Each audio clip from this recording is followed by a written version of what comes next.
Esse é o Ancapso e nós vamos falar agora sobre uma pesquisa que foi feita lá em Portugal que mostrou algo que eu já digo aqui nos vídeos há um tempão, né?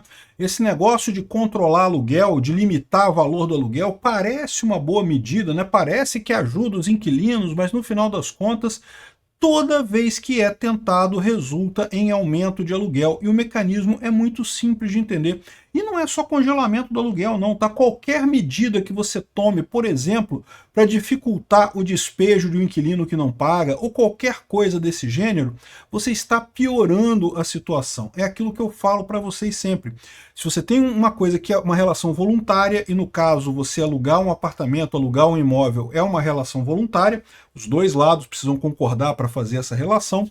Se o governo cria uma lei sobre essa relação que é voluntária, e essa lei tem um custo, o custo será inevitavelmente pago pela parte mais fraca. O governo, querendo ajudar os inquilinos, porque entende que o proprietário, em tese, tem um imóvel, é alguém que tem uma posição econômica melhor do que o inquilino, que precisa alugar para viver, né? Então, para ajudar o inquilino, o governo cria regras que supostamente ajudam o inquilino, e o que acaba acontecendo? Essas regras prejudicam o inquilino, custam caro para o inquilino. Sempre acontece isso.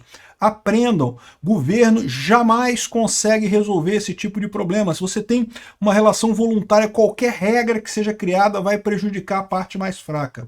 Essa notícia foi sugerida por Mazarop Turguniev, o Jeca Libertário e várias outras pessoas. Obrigado aí ao pessoal que sugeriu notícias lá no nosso site, no visãolibertaria.com, e obrigado a você que está assistindo o nosso vídeo. Se você gosta do nosso conteúdo, por favor, deixe o seu like e se inscreva aqui no canal, né? Pois bem, a Nova SBE, que é uma escola de economia lá em Portugal, fez um estudo e mostrou que a questão do problema dos aluguéis lá em Lisboa, né? Lisboa tem um problema de aluguel, aliás, em boa parte da Europa você tem esse problema, que é o fato de que aluguel é muito caro. As pessoas têm dificuldades de alugar um apartamento lá em muitas cidades da Europa, acontece a mesma coisa, Lisboa não é diferente, é muito caro o aluguel lá em Lisboa. E aí sempre tem o pessoal que vem com aquela ideia, vamos fazer um controle de preços, vamos proibir os locadores de cobrar um valor maior, de aumentar o valor do aluguel, porque afinal é um absurdo, tadinho do inquilino, o inquilino tem que pagar o aluguel ali, então, poxa, vamos deixar, né, proibir o aumento do preço do aluguel, né? E parece uma boa notícia. Só que aí o que esse pessoal da Nova SBE fez essa pesquisa aqui, chegou à conclusão de que aqui, ó, no curto prazo, as pessoas sem possibilidades econômicas passam a ter acesso à habitação e acabam por ficar nessas casas. Mas no médio e longo prazo, a oferta começa a diminuir e os preços sobem. É o que eu falo para vocês, quando você mexe no livre mercado, o que acontece? Você pode até ajudar algumas pessoas, mas é um número pequeno de pessoas e isso acaba. A partir daí, a coisa aumenta o custo. Por quê? Menos inquilinos vão estar dispostos a alugar os seus imóveis, porque né, é uma dor de cabeça danada. Alugar um imóvel, ó, a quantidade de problema que você tem com isso. Se você não vai ganhar dinheiro alugando o seu imóvel, você prefere não alugar. E se muita gente decide não alugar o imóvel, e aliás eles falam aqui, ó, que a percentagem de habitações para arrendamento, para aluguel, né, passou para menos da metade desde 1960, ou seja, lá em Lisboa, um dos problemas pelos quais né, os imóveis estão caros é justamente porque as pessoas não querem alugar os seus imóveis. Aí você pensa, poxa, mas por que as pessoas não querem alugar os imóveis? Você tem um imóvel que está parado e coisa e tal. E eu posso te dar um exemplo com um caso que eu vivi na minha casa. O meu pai recebeu uma casa de herança do meu avô, e essa casa, no primeiro momento, ele decidiu alugar, porque ele não precisava, ele já tinha a casa dele, né? Ele decidiu alugar a casa para outras pessoas. E o primeiro inquilino que pegou lá, quebrou a casa inteira, parou de pagar, e ele, para tentar tirar o cara, teve que entrar na justiça, foram anos de processo, porque a justiça no Brasil tem essa ideia de que, ai, tadinho do inquilino, temos que ajudar o inquilino, então não, deixa o cara ficar mais um pouquinho na casa e coisa e tal, coisa e tal. Resultado, depois de muita luta, meu pai conseguiu tirar o cara da casa, teve que pagar, reformar a casa toda, ele fechou a casa e deixou fechada e nunca mais mexeu na casa. Depois, muitos anos depois, ele decidiu e vendeu a casa, mas nunca mais alugou a casa. Por que isso? Porque, cara, é exatamente o que acontece. Tu é um proprietário de um imóvel, tu vai ter dor de cabeça para alugar, ou você aluga por um valor que seja razoável para você ter, ou se vai ficar a justiça ficar ajudando o inquilino, ao contrário, está atrapalhando o inquilino, porque pessoas como meu pai não alugam mais a casa. O que acontece? Ficam com menos casas para alugar, menos apartamentos para arrendar, e você acaba aumentando o preço dos arrendamentos ou o preço dos aluguéis de apartamento, né? Este é o problema econômico no final das contas. E o mais impressionante é que isso não é nenhuma novidade, nenhuma descoberta fantástica. Isso acontece todas as vezes que esse tipo de coisa é tentado. A gente falou sobre os casos de Berlim, sobre os casos da Argentina, de Buenos Aires.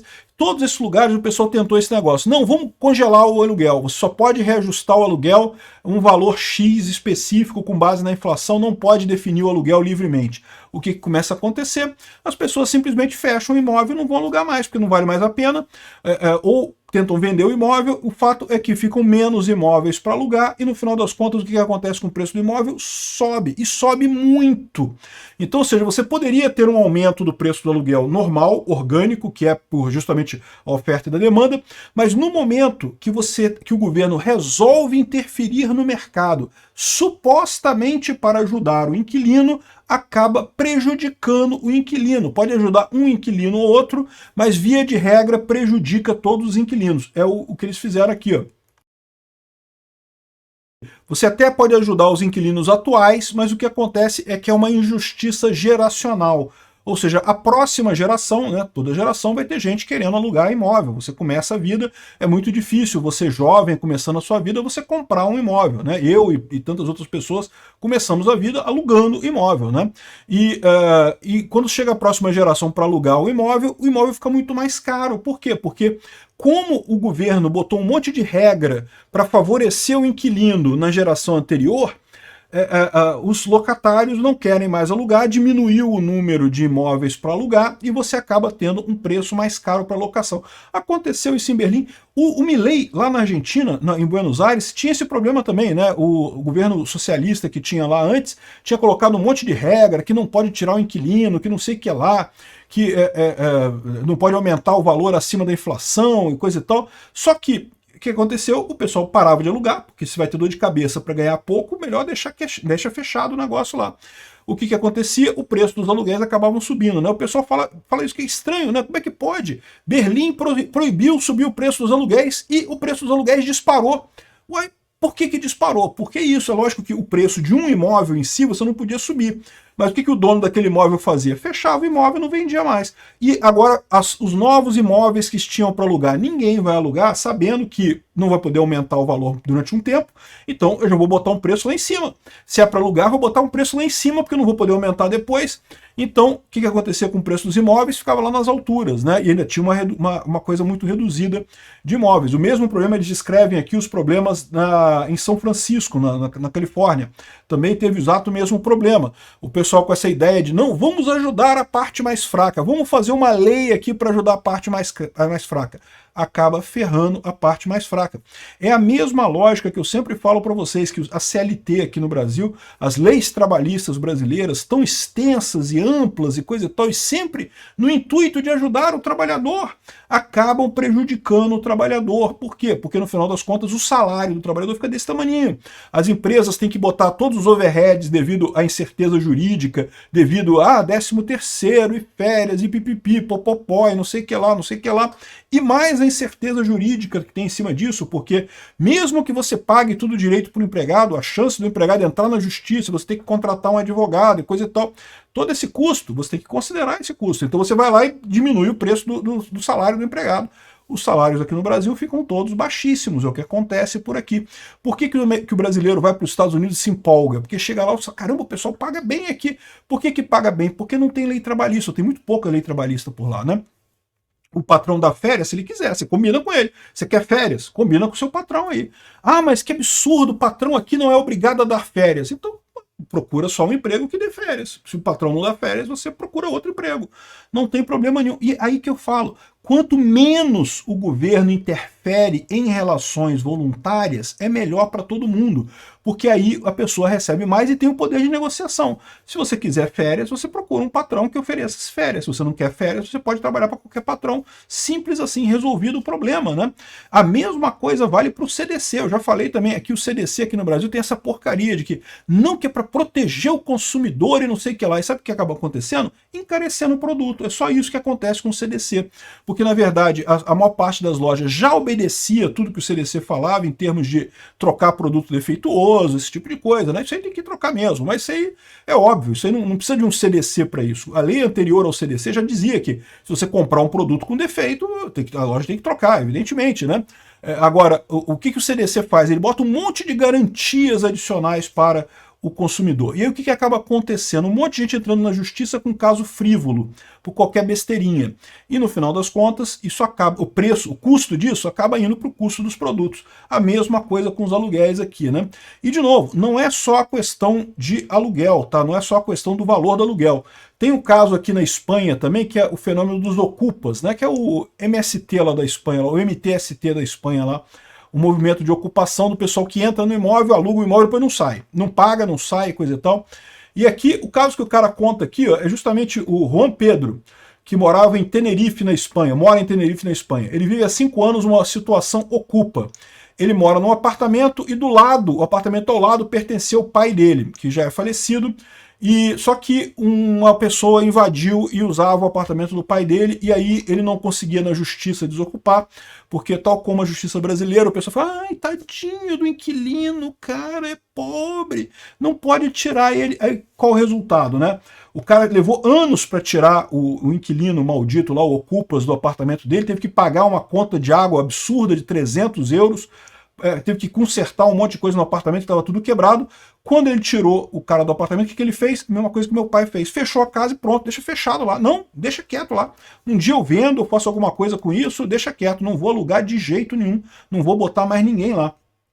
No final das contas aqui, ó, apesar do invasor já não residir na habitação, Juan confessa que tem receio de arrendar a casa, de alugar a casa e reviver uma situação semelhante, ou seja, deixa fechado. E aí o que acontece com o preço do aluguel? Um monte de gente pensa a mesma coisa, o preço do aluguel sobe.